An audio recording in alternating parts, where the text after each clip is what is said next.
ఆయన లేడు ఇక్కడ. లేదు చెప్పండి. అంటే మరి ఏంటి ప్రాబ్లం ఏంటి? ప్రాబ్లం ఏంటి ఆయనకి? ఏంటి అడగండి సార్, ప్రాబ్లం ఏంటో మాట్లాడతారు. అంటే ఆయన వస్తే మాట్లాడడం కాదు కదా సార్, ఈజ్ ఆర్ స్టాఫ్, నాకైతే తెలియాలి కదా. మరి ఆయన రమ్మనాల్సిందే కదా, మీకు ఎందుకు వచ్చింది? వాళ్ళు మీకు ఇన్ఫర్మేషన్ ఎవరిచ్చింది? అంటే ఎవరిచ్చింది?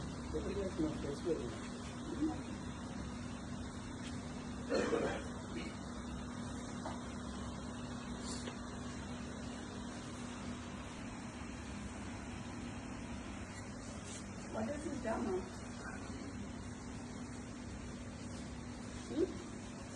మూల మీద మనుషులను పెట్టుడు, నేను మాట్లేరా మీలాగా చెప్పేటోళ్ళు.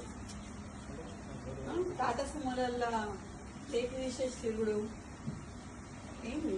దేనికి? ఆయన ఏం చేసిండని? అదే ఏం చేసింది సార్? ఒకటి చూపించినాక పిలుస్తాము, లేకపోతే ఎట్లా పిలుస్తాం? ఒకటి చూపియండి, తర్వాత పిలుస్తాం కదా.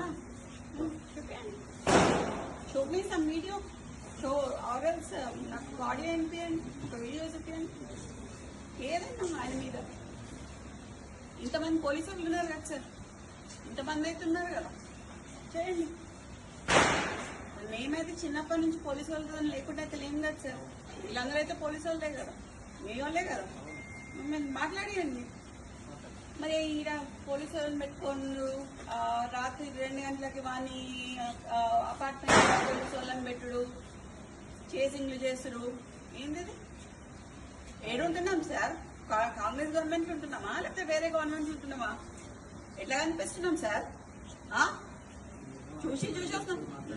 లేదు, you have come to my house, come to నా ఇంటికి. నువ్వు మఫ్తీలు వచ్చినావు ఇక్కడికి, మఫ్తీలు వచ్చి నేను మీరు అని పిలుస్తున్నా. ఇంకా నేను ఇంకా నువ్వని పిలవాలి. నిన్ను యూనిఫామ్ వేసుకొని వస్తే మీరు అని పిలుస్తా. మఫ్తీలు వచ్చినావు కాబట్టి నేను అయినా మీరు అని పిలుస్తున్నా మిమ్మల్ని.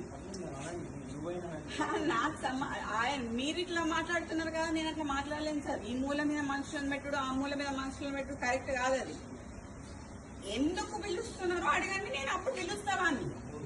పిలవండి, మీకు ఫోన్ చేయండి, నేను ఉంటా ఇక్కడ. ఇంతసేపైనా పర్లేదు, ఉంటా సార్. చేయండి, 2 చైర్లు ఇవ్వండి సార్, కూడా ఇవ్వండి.